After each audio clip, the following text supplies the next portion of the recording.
So, Mr. Venkatesh, coming back to the unusual issue of Piptic and Piptic being allotted a huge coal mine in Orissa, how could such a thing have been happened? How could the Prime Minister, who everyone claims to be an honest intellectual, have allowed such a thing? Well, Are you suggesting that he's so gullible that he can be manipulated? if he is honest, then he cannot claim to be an economist. And if he is an economist, he no longer can claim to be honest. We have reached a situation Hmm. where he's one of the either of the two things. Either he's an honest man or Hmm. a good economist. He can't claim to be a honest as well as an intelligent economist. Be that as it may, as far as the l'affaire Piptic is concerned, Hmm. I would put it very bluntly that without political interference, it would not have been possible to join the dots from Puducherry to Orissa to Chennai to Hyderabad to Delhi.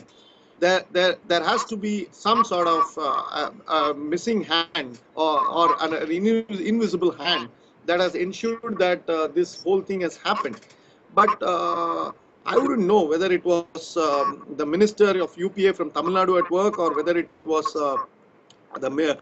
It was the lone MP from Puducherry who is now in the highest echelons of power at work, or whether it is somebody else at work, or it's all a remarkable coincidence. I wouldn't know. But but definitely the whole sequence raises eyebrows, and this requires some serious investigation.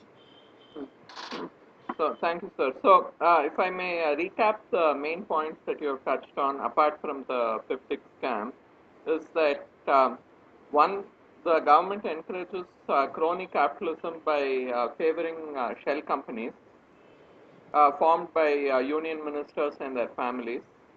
And these so-called shell companies then merely sell their license to other private players and reach Sell shares extraordinary profits. and in fact, Sam, I would put it this way Hmm. that today route permits, if you want to fly, say between one town to another, Hmm. or whether you want to fly your private jet between private carrier between one city to another city in India, Hmm. you can definitely ensure that the state bus or the state carrier Hmm. timings are always adjusted. Yes. Invariably, you'll find all these things are basically the minister for civil aviation is not the minister for Air India, definitely. He is for minister for private carriers. Hmm. Similarly, when it comes to buses, the road transport minister is definitely not for public transport. He is for private transport, which operates between two cities in the same Hmm. state. So there seems to be a well entrenched system of crony capitalism that is flourishing, and invariably these licenses are handled by ministers' close relatives. And what is surprising is that FICCI, ASSOCHAM, or any of these chambers of commerce, Hmm. or even in the media, we have not found anybody raising any of these issues in a significant way. The mainstream media is absolutely silent on all these things, and mainstream media is, in fact, willy-nilly party to all these things by its silence. So you can understand the rot is so deep. We Hmm. are unable to counter it through the mainstream media. Yes. So, would you say that the scam possibly extends further to importing coal for kickbacks and also blaming the high cost of coal to go in for nuclear power so that we may then import reactors and have more scams in that? I wouldn't guess at this point in time. I'm not even calling all these things a scam, but I'm only trying to point out that the procedural irregularities at this point in time do exist, and I'm not going to hazard using the word scam at this point in time. But yes, what you say is probably true.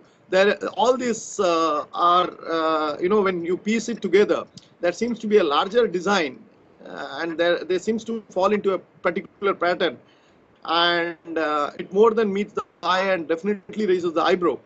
So my whole reading of the situation is it is beyond the benefit of beyond the ability of even Supreme Court judges to understand the gravity of the scam, because they go into the procedural issues only. These Hmm. are geopolitical issues and geopolitical strategies that have been adopted by our government. So I think this has to be debated extensively by people in the media, people, intellectuals, people who are having the larger issue of national interest in their mind. And only then we can come to a particular conclusion whether there was a scam or not. I would not rush to use the word scam. But I agree with you entirely that there is a larger game plan that seems to be emerging out of all these things. Thank you, sir. Thank you for enlightening us on the coalGate uh, in court scam, and we hope to shed the misconception that the public sector allotments have all been fine and dandy. So we The will be focus is on uploading all the documents that we have uncovered with regard to Tiptic and Mr. Jagat Rakshakan's companies onto our website, and I'm sure all our knowledgeable viewers can take a look at all the documents and make up their mind for themselves. Thank you, sir. exactly. Let the document speak for itself, and let we are not alleging, or I am not alleging anything, but I'm only pointing out there is enormous amount of irregularities in the whole thing that needs explanation from all concerned. Thank you, sir. Thank you very much.